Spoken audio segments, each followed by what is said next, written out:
Did you know this miracle in American history? After the amazing evacuation from Brooklyn Heights, Washington sought to know the British plans. So 21-year-old Nathan Hale volunteered as a spy. He was caught and hung. His last words were, "I only regret that I have but one life to lose for my country." The Continental Army was chased out of New York, across New Jersey, and into Pennsylvania. In 6 months, ranks dwindled from 20,000 to 2,000, exhausted soldiers who were planning on leaving at year's end, as they had only enlisted for 6 months.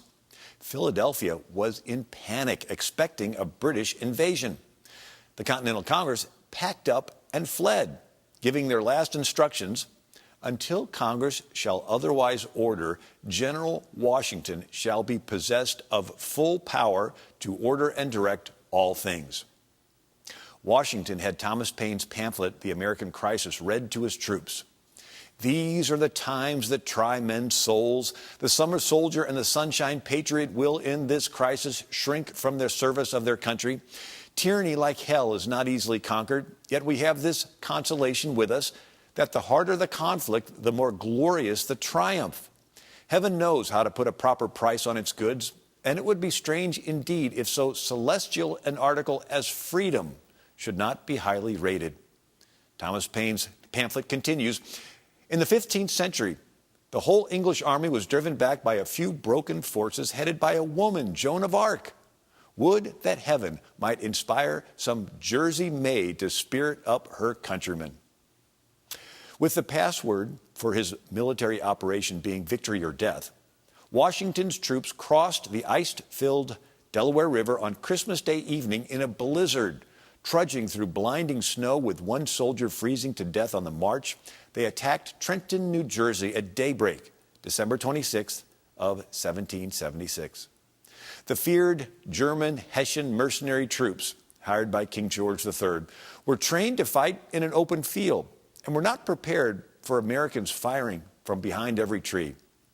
The Americans captured nearly 1,000 in just over an hour, and only a few wounded ones, one of them being James Monroe, the future 5th president. After winning the Battle of Trenton, British General Cornwallis sent his 8,000-man British army to attack Washington near Princeton, New Jersey. The night before the battle, Washington left his campfires burning and silently marched his army around the back of the British camp at Princeton. At daybreak, January 3rd, 1777, the British charged into an empty camp. Washington attacked them from behind. At one point, American troops under John Cadwalader retreated. Washington quickly rode over, stopped the retreat, then rode ahead of his troops to within 30 yards of the British. Turning and facing his men, he yelled, "Halt, then fire." The British returned the fire, filling the field with smoke. Many thought Washington was surely shot, being exposed to fire from both sides. But when the air cleared, Washington appeared, waving his men forward. 3 British regiments were captured. Enthusiasm swept America.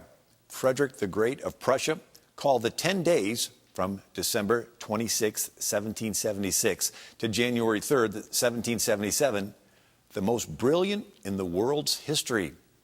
Yale President Ezra Stiles stated in an election address before Connecticut General Assembly, "In our lowest and most dangerous estate, we sustained ourselves against the British army of 60,000 troops, commanded by the ablest generals Britain could procure throughout Europe, with a naval force of 22,000 seamen and above 80 men of war.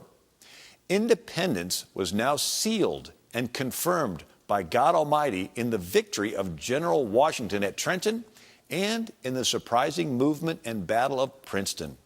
Who but a Washington, inspired by heaven, could have struck out the great movement and maneuver at Princeton? The United States are under peculiar obligations to become a holy people unto the Lord our God." It's important for us to remember these miracles. America is unique in world history, and we remind ourselves of these miracles in American history.